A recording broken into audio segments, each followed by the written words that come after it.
සුබ දවසක් පුතේ. උසස් පෙළ සිංහල විෂය හදාරන පුතාලා දුවලට තමයි මේ වීඩියෝ පාඩම වැදගත් වෙන්නේ. පුතේ මේ මගේ channel එකේ ගොඩක් පුතාලා දුවලා ඉල්ලීම් කරලා තිබුණා මේ නූතන පද්‍ය සංග්‍රහයට අදාළ විචාර කිහිපයක් ක්ලියර් විද්‍ය සර් කියලා දෙන්න කියලා. ඉතින් ඒ ඉල්ලීමත් එක්ක මම හිතුවා 2023 ප්‍රශ්න පත්‍රයේ නූතන පද්‍ය සංග්‍රහයට අදාළ ප්‍රශ්නයට විචාරය ගොනු කරන විදිය ඔයාලත් එක්ක ඉතාම පැහැදිලිව සාකච්ඡා කරන්න මේ වීඩියෝ පාඩම ටිකක් දිගට ඇදේවි. අපිත් එක්ක රැඳිලා හිටියොත් ඔයාලට මේ සම්පූර්ණ දැනුම ලබා ගන්න පුළුවන්. මොකටම ආරාධනා කරනවා වීඩියෝ පාඩම මුල සිට අගට නරඹලා මේ ප්‍රශ්නයට අදාළ පිළිතුරු ගොනු කිරීම ලබා ගන්න කියලා. ඉතින් මේකෙදි මේ මම ප්‍රශ්නේ කියවන්නම් මුලින්ම ඔයාලට තිරේ දිස්සේ ප්‍රශ්නය නිර්මාණාත්මක හැකියාව හා භාෂා භාවිතය අතින් නිදහස් කවින් දැක්වූ සාමාර්ථය අභිමත කවින් තිදෙනෙකුගේ නිර්දිෂ්ට කාව්‍ය නිර්මාණ ආශ්‍රයෙන් පැහැදිලි කරන්න. අපි නැවත පාරක් බලමු මේ ප්‍රශ්නය. නිර්මාණාත්මක හැකියාව හා භාෂා භාවිතය අතින් නිදහස් කවින් දැක්වූ සාමාර්ථය අභිමත කවින් තිදෙනෙකුගේ නිර්දිෂ්ට කාව්‍ය නිර්මාණ ආශ්‍රයෙන් පැහැදිලි කරන්න. උදේ මේ කියන්නේ නිර්මාණාත්මක හැකියාවයි ඊට පස්සේ භාෂා භාවිතය. මෙන්න මේ කොටස් දෙකට තමයි ඔයාගේ පිළිතුර ගොනු වෙන්න ඕනේ. එකක් නිර්මාණාත්මක හැකියාව, අනිත් එක භාෂා භාවිතය. අනිත් එක තමයි නිදහස් කවිය. පුතාලා මෙහෙම ප්‍රශ්නේ කඩලා බලන්න. නිදහස් කවියගේ නිර්මාණාත්මක හැකියාවයි භාෂා හැකියාව. මෙන්න මේ අතින් දැක්වූ සමත්කම හැකියාව අගය කරන්න තියෙන වෙන වෙන බයිල ලියලා වැඩක් නැත මේකට.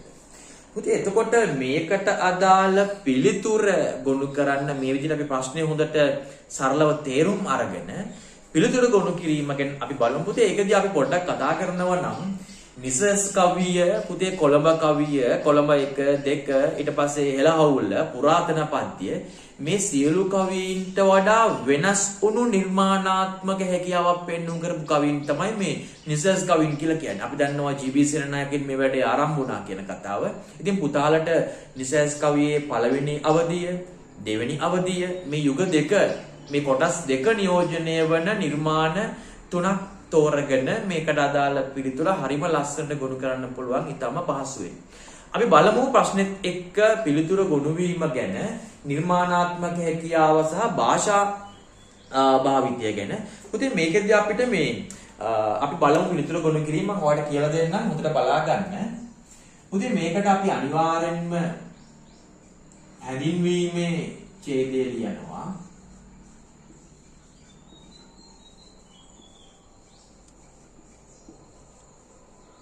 හැඳින්වීමේ ඡේදය අපි අනිවාර්යයෙන්ම මේකට ලියනවා. ඉතින් මේක ලියන විදිය ඔයාලා දන්නවා පුතේ. මේකට මේ අපිට නිසදස් කවිය ගැන යම් හැඳින්වා දීමක් කරන්න පුළුවන්. ජී.බී. සේනානායකගේ පරිගැනීම කියන කෙටි කතා සංග්‍රහය හරහා නිසදස් කවිය අපේ රටට ඇති වුණා. ඊට පස්සේ ගුණදාස අමරසේකර, විශේෂ සිරිගුණසිංහ වගේ මහාචාර්ය සිරිගුණසිංහ මෙන්න මේ වගේ කට්ටියගෙන් මේ නිසස් කවිය ආකෘතිය පැත්ත ගත්තත් භාෂාව ගත්තත් උපමා රූපක ගත්තත් වෙනස් මුහුණුවරක් ඇති කරමින් ඒ හඳුනු කවියක් වශයෙන් අපිට මේ යම් මට්ටමක හඳුන්වීමක් කරන්න පුළුවන්. ඔයාලට මතක විදියට මම කෙටි හඳුන්වීමක් කරේ. පුතේ හැඳින්වීම අපිට කියන්න පුළුවන් පොඩි ප්‍රවේශයක් ගන්න පුළුවන්. නිර්මාණාත්මක හැකියාව හා භාෂා භාවිතයේ අතින් නිසස් කවීන් දැක්වූ සාමර්ථය මෙසේ විමසා බැලේ පහත දැක්වෙන විමසා බැලේ. ඒ වගේ මේ හැඳින්වීමත් එක්කම ඔයාලට පොඩි ප්‍රවිෂ්ටයක් ගන්න පුළුවන්. නිසස් කවිය ගැන පොඩි ඕපදූප ටිකක් කියලා ප්‍රවේශයක් වශයෙන් ඒ ඡේදය භාවිතා කරන්න පුළුවන්. පුතේ මේක මේ රූල් 10 15 වෙන්නේ මේ උපරිම රූල් 5ක් වගේ යන සාමාන්‍ය රූල් ගන්න කියන්නේ නැහැ මම. සාමාන්‍ය මට්ටමේ කුඩා හැඳින්වීමක් ගන්න මේක උත්තරේ නෙමෙයි. හරිද පුතේ? ඔන්න ඔයාලා හැමෝටම මම හිතනවා ඒ නිසස් කවිය ගැන සහ ප්‍රවේශය ගන්න විදිය පැහැදිලි කියලා. පුතේ ඊට පස්සේ අපිට අදාළ මේ නිර්මාණ තුනක් අපිට ගන්න වෙන්නේ. පුතේ නිර්මාණ ඉතින් ගොඩක් තියෙනවනේ මේක. දෙවියන් මැරීම, අභිනික්මන, අඳුර අපේ දුක නිවාවේ, මාර යුද්ධය මේ ඔක්කොම නිසස් කවි විදිහටනේ ඔයාලගේ උසස් පෙළට නිර්දේශ වෙලා තියෙන්නේ. පුතේ අපි මේකෙදි මේ නිර්මාණ තුනක් ගැන අවධානය යොමු කරමු. පුතේ මේකට මේ නිදසුනක් විදියට අපි ගන්නවා මහාචාර්ය සිරිගුණසිංහගේ අභිනික්මන කියන නිර්මාණය. මහාචාර්ය සිරිගුණසිංහගේ අබිනික්මන කියන නිර්මාණය අපි ගන්නවා මේක නිසුණක් විදියට. ප්‍රශ්නේ තමයි නිර්මාණාත්මක හැකියාව හා භාෂාව අතින් නිසස් කවින්ගේ සාමර්ථ්‍ය හැකියාව වගේ කිරීම. පුතේ මේ අබිනික්මන කියන නිර්මාණය අපි ගන්න පුතේ මේකෙදි ඔයාලා විස්තර කරන්න මෙන්න මේ පැතිකඩවයි. එකක් තමයි වස්තු විෂයේ නිර්මාණාත්මක බව කියන එක. අනිත් එක භාෂා භාවිතයේ ගැන, අනිත් එක ආකෘතිය ගැන පොඩ්ඩක් අපි කියමු. දැන් පුතාලා මේ නිර්මාණයේ අබිනික්මන කියන නිර්මාණය අපි දන්න නිසස් කවියෙක්ගේ එයාගේ මේ නිර්මාණයේ වස්තු විෂය පැත්තෙන්, භාෂාව පැත්තෙන්, ආකෘතිය පැත්තෙන් නිර්මාණාත්මක භාවයක් අපි විමසීමක් කරනවා. පුතාලා හොඳට අහගන්න මම කියන දේ. පුතේ මේකෙදී අපි නිරිසුන් වශයෙන් පද්‍ය කොටස් කිහිපයක් අපිට ගන්න පුළුවන්.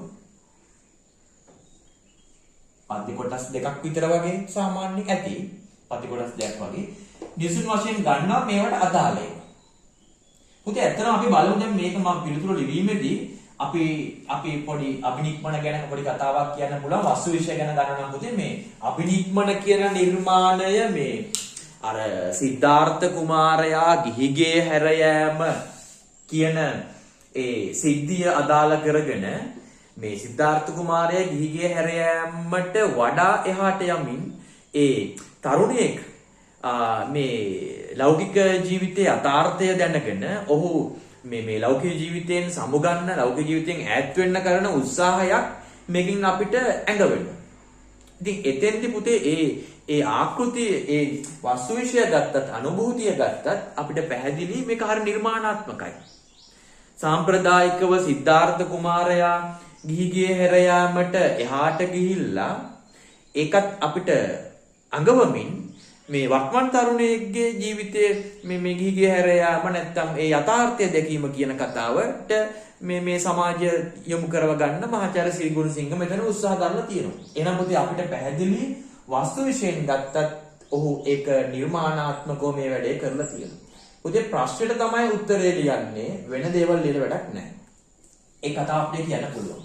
පුතේ ඊට පස්සේ මේ භාෂා භාවිතය පැත්ත ගත්තොත් පුතේ ඇත්තටම මේක නිර්මාණාත්මක භාෂාවක්, හැඟීම් ප්‍රකාශ කරන්න උචිතම භාෂාවක්. භාෂාව පැත්ත ගත්තොත් පුතේ ඒකෙදි මේ තියෙන අපූර්ව පසුහරක් තියෙනවා. මේකේ ජීවිතය ගොරවමින් කෙලපෙරා නිර්වතින් වැතිරගෙන සිලියහන් පල්ලේ ගුලිව කුණු පණුවන් ගොඩක්සේ චිත්‍රූප මැවෙනවා. ඒ වගේම උපමා භාවිතා කරලා තියෙනවා ඊටාම සරල පසුහරකට.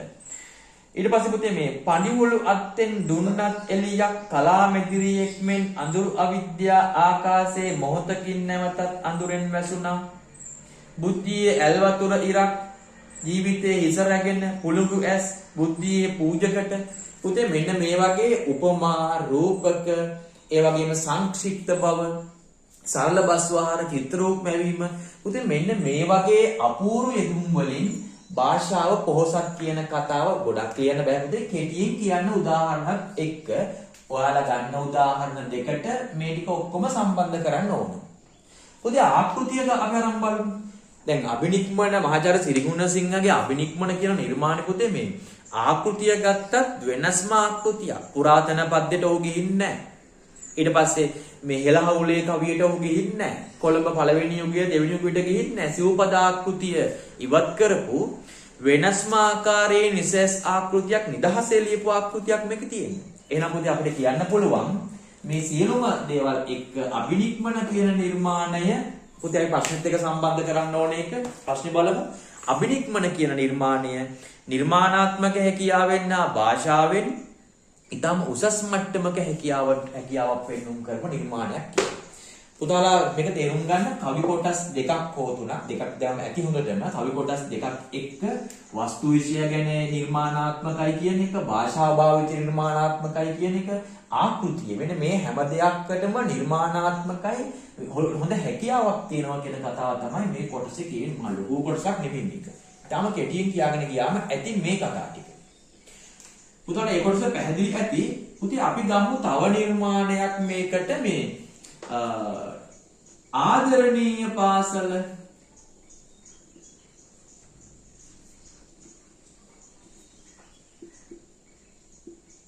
අපි ගන්නවා ඔයාලගේ අනිත් නිර්මාණයේ විදිහට මේක නිසුණක් විදිහට පොතේ මේ ආදරණීය පාසල නන්දන වීරසිංහගේ.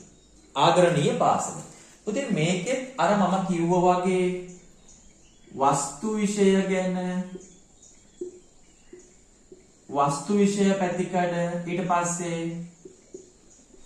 භාෂා භාවිතය ඊට පස්සේ ආකෘතිය ඔන්න ඔය පැතිකඩවල් තුන පුතේ ආවරණය වුණාම මේ ප්‍රශ්නෙට උත්තරේ අපිට ආවරණය කරන්න පුළුවන්. ප්‍රශ්නේ තමයි නිර්මාණාත්මක හැකියාව භාෂාව පැත්තෙන් නිදහස් කවියන්ගේ සාමර්ථ්‍යය. පුතේ මම මේ ගත්තේ මට හිතුව නිර්මාණ කීපයක් ඔයාලට නිදහස් කවිය ඕන නිර්මාණ ගන්න පුළුවන්. පුතේ අපිට කියන්න පුළුවන් ඊට පස්සේ මේ සඳහා තවත් නිසුණක් ලෙස මේ නන්දන වීරසිංහ ආදරණීය පාසල මෙහෙම ගන්න පුළුවන් කියලා ඔයාලගේ භාෂාවෙන් කියලා. පුතේ මේකේ වස්තු විෂය ගැන අපි පොඩ්ඩක් කිව්වොත් වස්තු විෂයත් නිර්මාණාත්මක ඇත්තටම. පුතේ මේකේ වස්තු විෂය මේ පාසල ගැන හැමෝම දකින කෝණය නෙමෙයි වෙනස්ම කෝණයකින් පාසල ගැන දැකලා තියෙන්නේ. පාසල තුල සිදුවන සිවුම් අසාධාරණයක් සමාජයේ ආවරණය නිරාවරණය කරන එක තමයි නන්දන වීරසිංහ මේකදි කරලා තියෙන්නේ. පාසලට හැමෝම එකට එනවා හැබැයි පිරිසක් විතරක් දිනලා යනවා. අපේ රටේ පාසලේ. ඉතින් අන්න ඒ පාසල ගැන අපූර්ව දෘෂ්ටියකින් ඉදිරිපත් කරපු දෙයක් තමයි මේක වස්තු විෂය වෙලා තියෙන. කියන්නේ තමන්ගේ පාසල් ජීවිතය ගැන අත්දැකීම. බැරි වුණේ එලා දුටු දවස. මුති අන්න එහෙනම් වස්තු විෂය සාම්ප්‍රදායික වස්තු විෂයක් නෙමෙයි. කොළඹ කවිය, එළහවුලේ කවිය, පුරාතන පද්‍ය ඒවයි සාම්ප්‍රදායික වස්තු විෂය නෙමෙයි. මෙතන වස්තු විෂය හරිම නිර්මාණාත්මක වස්තු විෂයක්. වෙනත් කවි වෙන යුගවල කවි නොහිතපු වස්තු විෂයක් මේකට දාලා තියෙනවා. අපි මේ කතාව පොඩ්ඩක් මුල්ම ඡේදෙට කියන්න පුළුවන්. පුතේ භාෂා භාවිතයේ සමර්ථකම කියද්දි මේකේ පුතාලා මේක පාඩම් කරලා ඇති මේ වෙනකොට පුතේ භාෂා භාවිතය ගැන බලන්නකෝ. තරක වැද පරයා එකක නොහෙරම ජය කැණුව වෙද දිව යන මග කියා දුන් පාසල. පුතේ භාෂාව හරිම ගැමි සරල භාෂාවක්. සාමාන්‍ය ව්‍යවහාරයේ භාෂාවක්. ජය කණුව කියන වගේ සංකේත භාවිතා කරලා තියෙනවා. ඒ වගේම තියෙනවා පසුපසම අසුන් වල අප වෙත සුරත දිගු කොට බැරිය වුන්යයි බැරිය වුන්. සරල භාෂාව ගැමි භාෂාව. නැත්නම් ව්‍යවහාර භාෂාව. හෙලා දුටු දවස ඉදිරි පෙළ සිසු නඩය සරදම් සිනාදී ප්‍රීතිසිත වියරු කළ තැන මාගේ ශුද්ධ වූ පාසල. පුතේ පාසල කියන්නේ ශුද්ධ වූ තැනක් නෙමෙයි කියන කතාවනේ මේක කියන්නේ උත්ප්‍රාසාත්මකව විශේෂණයක් වශයෙන් දාලා. ඉතින් පුතේ මේ එක තැනම läගෙදිමින් පෙරමුඩ සටන් සංගයන්නේ වුණා. ඒ වගේ පුතේ ගොඩක් කියන්න ඕනේ නැහැ. අර වගේ පොඩි කොටස් දෙකක් කියන්න කවි කොටස් දෙකක් කවි දෙකක් වගේ දාගන්න පුළුවන්. වාට කවි කොටස් දෙකක්. දාලා මේ භාෂාව පැත්තෙන් මේක සරලද කොමා තියෙනවද මේක නම් උපමා තිබුණේ නැහැ සංකේත වගේ දේවල් ඒ ස්වරූපේ ටිකක් තිබුණා චිත්‍රෝමාන සුළු බව අතීත මතක් කරන්න හැඟීම් මතක් කරන්න භාෂාව යෝග්‍යකම මෙන්න මේ වගේ දේවල් භාෂාව පැත්තෙන් ඔයා කෙටියෙන් කියන පුතා බය වෙන්න මම කෙටියෙන් යන්නේ මේක මම මෙහෙම පැහැදිලි කරන්න. පුතේ මේක ආකෘතිය ගත්තත් නිසස් කවියේ දෙවෙනි පරපුරට අදාළ වෙනම විශේෂ ආකෘතියක් සංක්ෂිප්ත ගණයේ ආකෘතියක්. ඉතින් ආකෘති ගැන පොඩ්ඩක් කියලා ඔයාලට ප්‍රශ්නෙත් එක්ක සම්බන්ධ කරන්න පුළුවන්. නිර්මාණාත්මක හැකියාවෙන් නා භාෂා භාවිතයෙන් නිසස් කවියා පොහොසත් කියන කතාව. දැන් පුතාලා උත්තරෙන් අපි ගොඩක් කොටසක් ඉවරයි. අපි යනවා ඊළඟ කොටසට පුතේ. මේ ඒ කොටසට අපි ගන්නවා පුතේ මේ අපි මම ආවට ගන්න හිතුවා අපිට සංවේදී ජනක නිර්මාණයක් මේ රන් තැටියක කඳුළු කියන එක. වෙන නිර්මාණ ගන්න පුළුවන්. රන් තැටියක කඳුළු.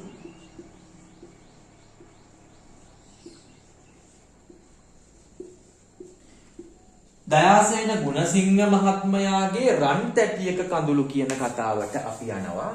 පුතේ මේ අපි මේකෙත් අර වගේම ඔයාට බෝඩ් එක පේනවා ඇති. මේකෙත් පුතේ අර වගේම අපිට කියන්න පුළුවන් මේ වස්තු විෂය පැත්ත. වස්තු විෂය පැතිකඩ. භාෂා භාවිතය කියන පැතිකඩ. ආකෘතිය. පුතාලා වරදවා තේරුම් ගන්න එපා මේ මේවට මහා ඡේද ගොඩක් වෙනවා කියලා නේ මම මේ කියන්නේ. හරිද? මම එහෙම කතාවක් නෙමෙයි මේ කියන්නේ. මේ තුන තමයි අපි මේක විස්තර කරන්නේ. අපිට කවි කොටස් දෙකකුත් ගන්න පුළුවන් නේ මේකේ. කවි කොටස් දෙකක් තුනක්. දෙකක් ඇති පුතේ. දෙකක් ගන්න පුළුවන්. පුතේ මේකෙත් අපි කියනවා නිතරම ප්‍රශ්නෙත් එක්ක තමයි. ප්‍රශ්නේ ඇදගෙන යන්නේ උදේ ඉඳලා දිගටම පුතේ. අපි මෙතේ මේකේ කියනවා මේකේ මේ වස්තු විෂය ගත්තොත් පුතේ හරිම සංවේදීජනක වස්තු විෂයක් නේ තියෙන්නේ. අපි ඒක ගැන පොඩ්ඩක් කියමු. මොනවද? අර තරුණ පියෙක්ගේ ඉපදුන දවසේම Tamanගේ දියණිය බිලිඳිය මේ මිය යනවා. ඉතින් ඔහු අම්මා දන්නෙත් නැහැ ඔහු මිය ගියා කියලා ඒ මේ බොම දානය කරන ආකාරය බලාගෙන ඉන්නවා. ඉතින් ඒ වගේ ආකෘති නිර්මාණාත්මකයි පුතේ. ඒ වගේ ආකෘති වෙන කොළඹ යුගයේ ගත්තේ නැහැ. පුරාතන පද්‍යයේ එළහුලිය ඒ වගේ එච්චර මේ සංවේදී ආකෘති අරගෙන නැහැ. එහෙනම් පුතේ අපිට වස්තු විශ්ය පැත්තෙන් මේ කතාව කියලා ඔයාලා කියන නිර්මාණාත්මක වස්තු විශ්යක් මේක අරන් තියෙන කතාව. ඊට පස්සේ උදාර කවි කොටස් දෙක ඉතින් ඒ අතරේ කවි කොටසක් දාලා භාෂාව ගැන ඔයාලා කියන්නේ. මේක මේ කවි කොටස් දෙකේ මේ ඔක්කොම ගන්න මේ තුන විස්තර වෙනවා. පුතේ මේකේ භාෂාව පැත්තයි බලමු. මේකේ තියෙනවා මේ කාලය නැමැති ගැබ, සෙනෙහස නැමැති නිදානය, ඒ වගේ රූපක භාවිතය තියෙනවා. දසයකට මසක් ඈරකි සෙනෙහසේ නිදානය වෙස් මුහුණ තුල වූ බහිරවයන් නුහුරු බස් තෙපලමින් වටවෙමින් අඬුනියෙන් පැහැර සංගවන අතර බලා සිටියෙමි කොනක. මා පමණි ඔබ කැටුව ආවේ මමද යමිදියනියනි මොහොතකින් සඳ ඒවි තනියට රන් තැටිය පුරවා කඳුලි. පුතේ මේ අර පොඩි ළමයෙක් මැරුණා කියන්න නැති වුණා කියන්න උචිතම භාෂාවක් සංවේදී භාෂාවක්. ඒකට සරලයි අර පොඩි ළමයින්ගේ ඒ සංවේදී බව කියන්නම ගැළපෙන චිත්‍ර රූපමවන්න සුළු බස්වහරගෙන ඔයාලා කියන්නේ භාෂාව හැඟීම් ප්‍රකාශ කරන්නටම හරිම උචිත භාෂාවක්. අර සමහරතනක චිත්‍ර රූප බව ඒ සරල බව ඊට පස්සේ මේ රූපක කියනනම් ඒ වගේ කතා පොඩ්ඩක් කියන්න. අන්න ඒක තමයි මෙතෙන්ද කියන්නේ. පුතේ මේක ආකෘතිය ගැන අපි දැන් චුට්ටක් කියනවා. ආකෘතිය ගත්තත් මේක හරිම මේ සරල ආකෘතියක්. නිසස් කවියටම ගැළපෙන විශිෂ්ට ගණයේ ආකෘතියක්. සංක්ෂිප්තයි. මහා ලොකු විස්තර වර්ණනාතොර වෙනමම ආකාරයේ ආකෘතියක්. අන්න ඒ ගැන පොඩ්ඩක් කියන්න. දැන් ඔයාලා ප්‍රශ්නේ ගොඩාක් ඔයාලා ලකුණු ගොඩක් අරන් දෙන්නේ. ඊට පස්සේ අපිට තියෙන්නේ ඔයාලට වෙනම ඇති අවසංඡේදයක් මේකට ලියලා දාන්න තියෙන්නේ. අවසංඡේදයේ පුතේ මහා හිතේ දෙන්න දෙයක් නැහැ. ඒකට වෙනම ලකුණු ලැබෙනවා කියලා කතාවකුත් නැහැ.